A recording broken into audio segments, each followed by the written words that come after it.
IPL ২০২৪ আসরের ১৯তম ম্যাচটিতে মুখোমুখি হচ্ছে লখনৌ সুপার জায়ান্টস বনাম গুজরাট টাইটান্স। ১২ই এপ্রিল দিনের প্রথম ম্যাচে বাংলাদেশ সময় বিকেল ৪টা এবং স্থানীয় সময় বিকেল ৩টা ৩০ লখনৌ এবং গুজরাট মুখোমুখি হবে। এই ম্যাচে কোন দল জিতবে? প্রতি ম্যাচের মতো এবারও আইপিএল ২০২৪ আসরের ১৯তম ম্যাচটিকে নিয়ে ভবিষ্যৎবাণী করেছেন জ্যোতিষী বিড়াল।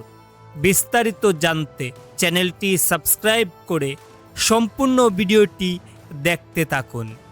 রোববার ১২ই এপ্রিল লখনৌ সুপার জায়ান্টস ও গুজরাট টাইটান্স এবারের আইপিএল সিজনের ১৯তম ম্যাচে মুখোমুখি হবে।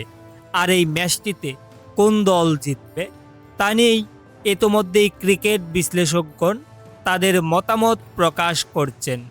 এদিকে দর্শক, এখন পর্যন্ত আইপিএলের চলতি আসরে লখনৌ ৩টি ম্যাচ খেলে দুটিতেই জয় তুলে পয়েন্ট টেবিলের ৫ নম্বরে অবস্থান করছেন।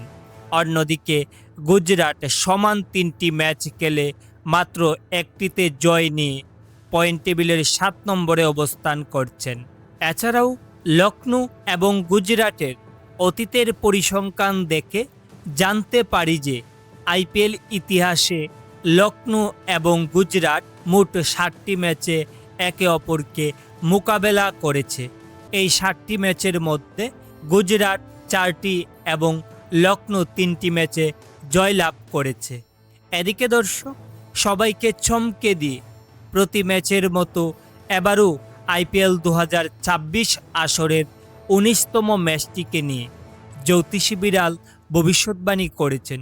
সেই ভবিষ্যৎবাণী অনুযায়ী এই ম্যাচে জয় পেতে পারে লখনৌ সুপার জায়ান্টস। তো প্রিয় দর্শক, আইপিএল ২০২৪ আসরের ১৯তম ম্যাচটিকে নিয়ে আপনাদের মতামত কী তা অবশ্যই আমাদের কমেন্ট করে জানাতে ভুলবেন না। ধন্যবাদ সবাইকে।